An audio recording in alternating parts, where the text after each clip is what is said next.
Good, happy Saturday afternoon. Welcome to your Sovereign Indigenous Autonomous session on English. Collins English for exams. So you know, I had to borrow this book from the Calgary Public Library, and now I am verbally doing Viva Voce recording. I hope you were able to pass your exams through this school education assistant intervention. IELTS preparation and practice. Authors written or revoked by Fiona Aish, Joe Tomlinson, and Anneli Williams.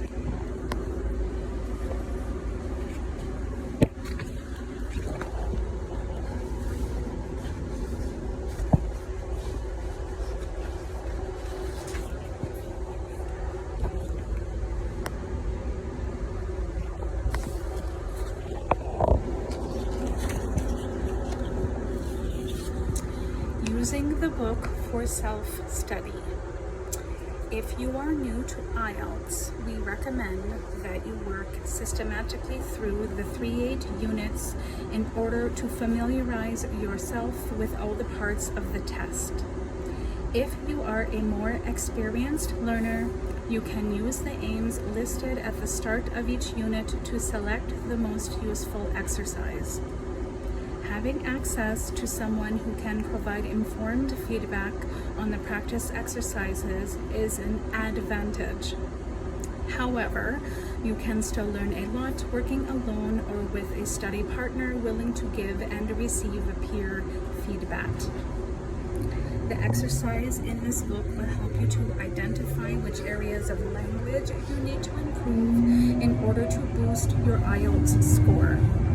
You should then make use of other language learning materials, grammar and vocabulary practice books and online materials, learner dictionary, and authentic materials such as English language television, films, and newspapers to help you improve your problem areas. Part 1, Language Development. Ideally, you should begin each unit by working through the exercise in Part 1. This will familiarize you with the task type or language skill and to show you how the IELTS examiners assess answers. Try to answer the questions without looking at a dictionary in order to develop the skill of inferring the meaning of unfamiliar words from context. Part 2, Development. Work through the Part 2 exercise from beginning to end. It is important to study the exam information and exam tips about each of the question types so that you become familiar with how to approach the different question types in the test. The strategies covered should be thoroughly mastered so that during the actual exam you are fully prepared for each section. All of the answers can be found in the answer key at the back of the book. Many of the answers give detailed information about why particular answers are correct or incorrect, so it's important to refer to the key after each exercise. This will help you to understand how to improve your score. Part 3, Practice. This section contains typical exam practice questions and tasks. Some of these are structured questions, and others are typical exam-style tasks to be completed as in the IELTS test. After you have done the practice, it is a good idea to spend some time reviewing why certain answers are correct. For this reason, we suggest you approach this part in the following way. First, do the practice. Here, you should focus on answering the questions correctly. You should try and complete Part 3 under test conditions, if possible, where this is appropriate. For example, listen only once to listening exercise and questions. After you have finished the practice questions, make sure the format and the spelling of your answers are correct. You should do this within the time limit. Then, check your answers using the answer key at the back of the book and the audio script.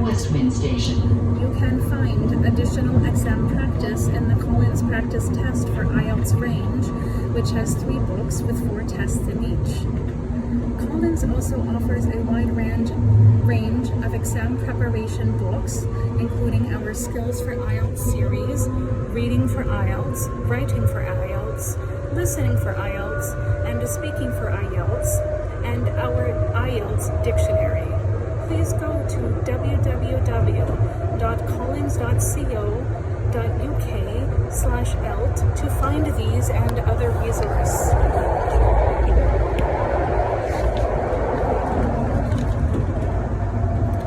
The International English Language Testing System IELTS test. IELTS is jointly managed by the British Council, Cambridge ESOL Examination, and IDP Education Australia. There are 2 versions of the test: academic, general training. Academic is for students wishing to study at undergraduate or postgraduate level in an English medium environment. General training is for people who wish to migrate to an English-speaking country. This book is primarily for students taking the academic version. The test, there are 4 modules: listening, reading, writing, speaking, timetabling, score. IELTS and the Common European Framework of Reference. The CEFR shows the level of the learner and is used for many English as a foreign language examination. The table below shows the approximate CEFR level and the equivalent IELTS overall band score. The next stop is Whitehorn Station. General academic listening. Aims: understanding the listening test format, understanding general and academic English features, identifying general and academic features.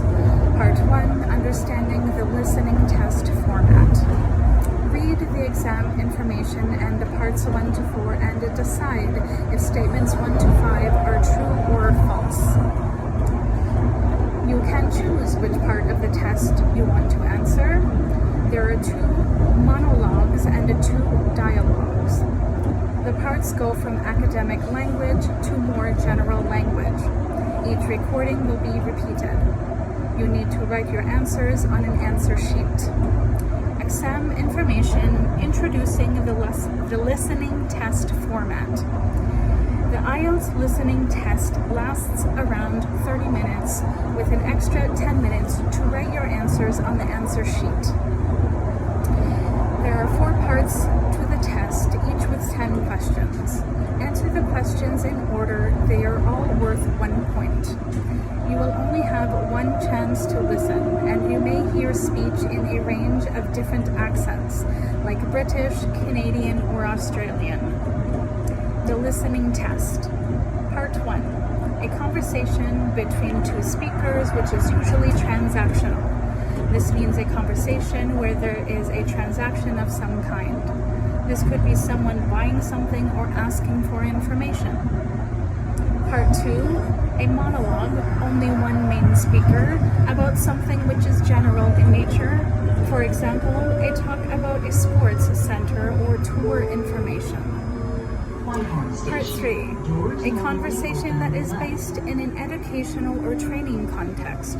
So for example, you might hear students discussing a project, or you might hear a student discussing their work with a tutor. Part 4. A monologue on an academic subject.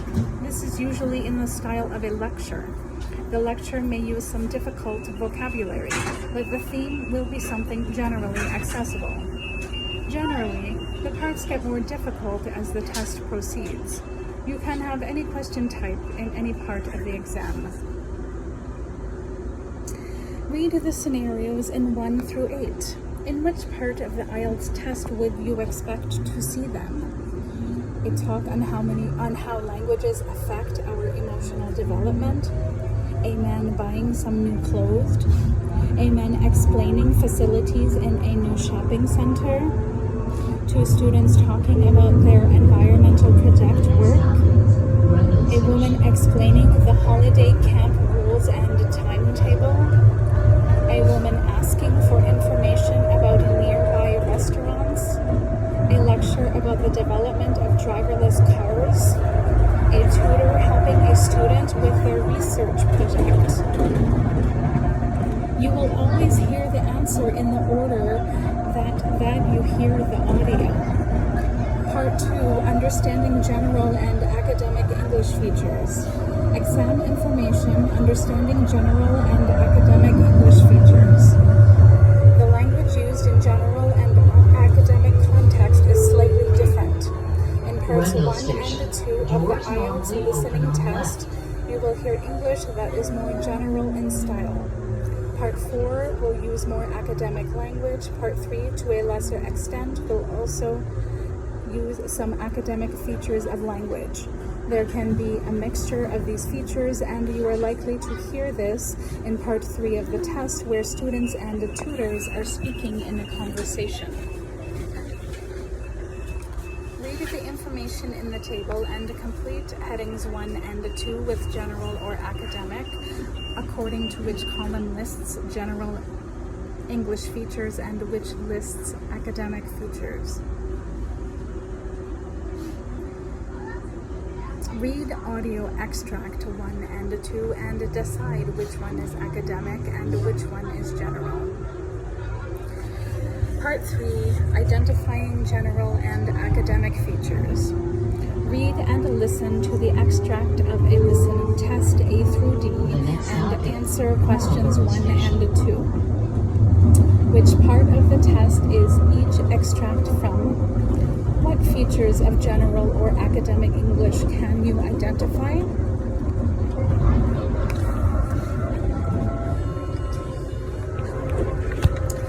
Listening to English. Features of English: pronunciation, following connected speech, weak and strong forms, the schwa sound, intonation and emphasis, practicing multiple choice. Typical speakers in the listening paper. Exam information, speakers' accents. In the listening test, you will hear people talking naturally at an average speed, not too fast or slow.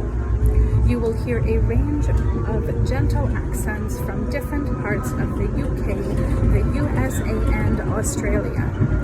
Familiarize yourself with different accents before you take the test. Exam tip. You can use the internet, films, and TV programs to practice listening to different English accents. Features of English pronunciation. Exam information following connected speech or T-coil hearing loops.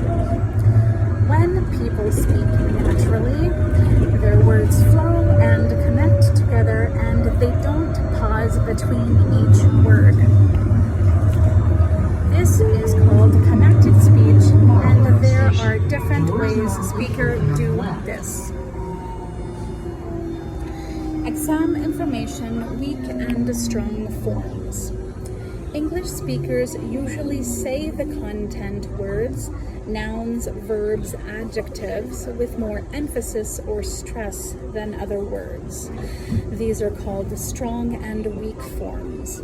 Weak forms include articles, the, prepositions, and for, auxiliary words, verbs, has, can, would, contracted forms, I'm, could've, won't, and the negative form not.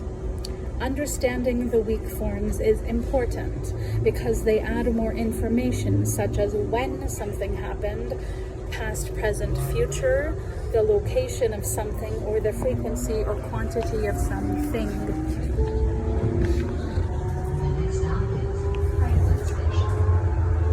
Exam information, the schwa sound. This is the most common sound in English. It is a short, weak sound, not a strong sound, and it appears in many words.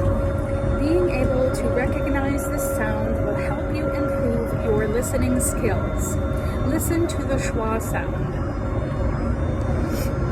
Good morning, everyone, and welcome to the Information Day at Hobart's English School. Now, I want you to remember that we value all students here. We We are totally focused on helping you to get the best out of your time at the school. Now, you should have received a welcome pack when you came in. Inside, you can see that there's a map of the campus and some general information. Intonation and emphasis. Speakers communicate different meanings, feelings, and emotions through the sound of their voice. For example, speakers use rising intonation to show surprise and falling intonation to show that they are bored. Speakers stress specific words that are important or because they disagree with another speaker.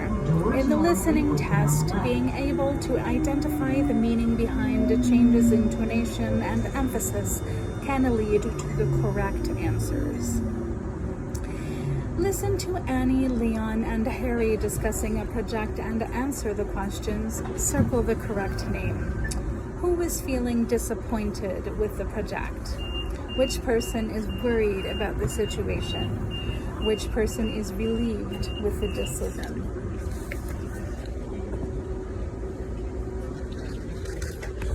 Short answer questions.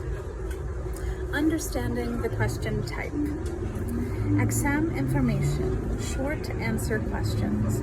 Short answer questions test your ability to listen for specific information such as place, reason, or time. You read a question, listen, and then write a short answer. Some questions ask students to list 2 or 3 points.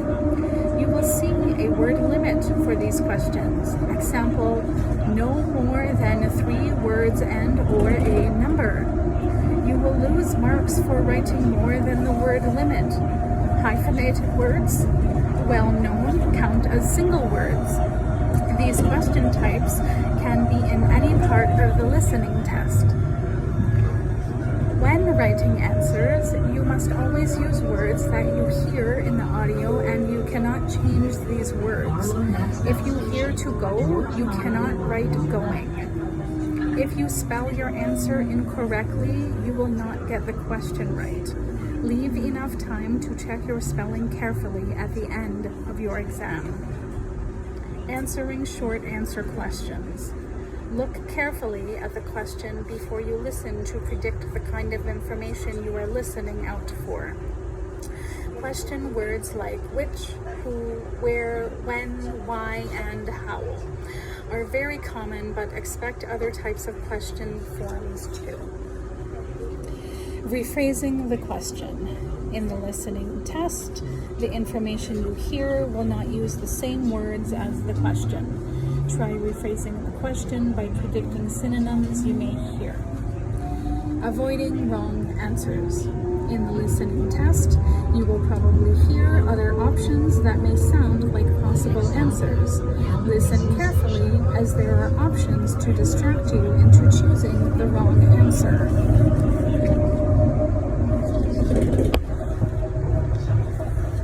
Practicing short answer questions. When writing answers, you must use capitalization correctly. If you are unsure about which words need capitalization, write all your answers in capital letters. French, prepare the slides.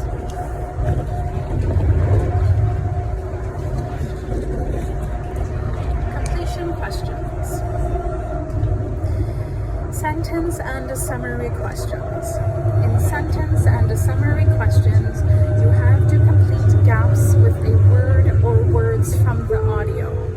There is a word limit for each gap. For example, no more than 2 words and or a number. You may see these question types in any part of the listening exam. Exam tip: learn how words are counted in the IELTS test. For example, hyphenated words, long term, 55, count as 1 word. Answering sentence and the summary completion. Following instructions. It is important to follow the instructions carefully. For example, in completion tasks, it may say no more than 2 words and or a number. This means that each gap must have 1 or 2 words only. What makes a sentence? Understanding the parts of a sentence is essential for completion questions, as this can tell you what kind of information goes in the gaps. The most basic sentence have a subject, a verb, and usually an object. However, other clause can be added to the structure. Making predictions. Knowing what kind of word goes in the gap can help you predict answers, but there are also many other ways of predicting what might complete the gap. Thinking about possible answers before you listen will get you ready for listening. The words around the gaps can help you do this. Learning about sentence structure and the parts of speech can not only help you with reading and listening completion questions, it can help you understand more complicated sentences in text and improve your writing. Checking your answers. When you have answered the questions, always check your answers. It is important to check for 3 elements in this question type: the word limit, correct spelling, and complete sentences.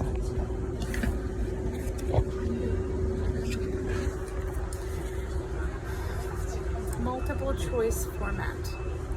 In the listening paper, multiple choice questions have 2 formats. In some questions, you choose from 3 answers, A, B, or C, and in other questions, you choose more than 1 answer from a list. Understanding the question in different parts of the test. Multiple choice questions appear in all parts of the listening test, but they may test quite different sub-skills. For example, there are questions that test your ability to hear specific details, general ideas, main points, similarities, and differences. Focusing on common synonyms. You will usually hear all the options mentioned in the audio caught. Some of the words will be exactly the same as in the question, and others will be paraphrased. Remember that the answers will usually be paraphrased, so if you hear one of the options exactly, it may not be the correct answer. You always have some time before the recording to read the questions, so use it to think of possible paraphrase for the questions and options.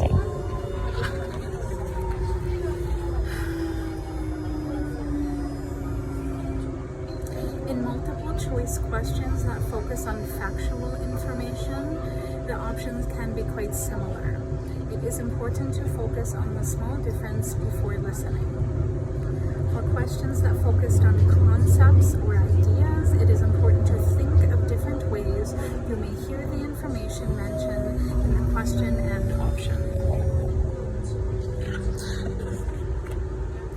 Understanding question type.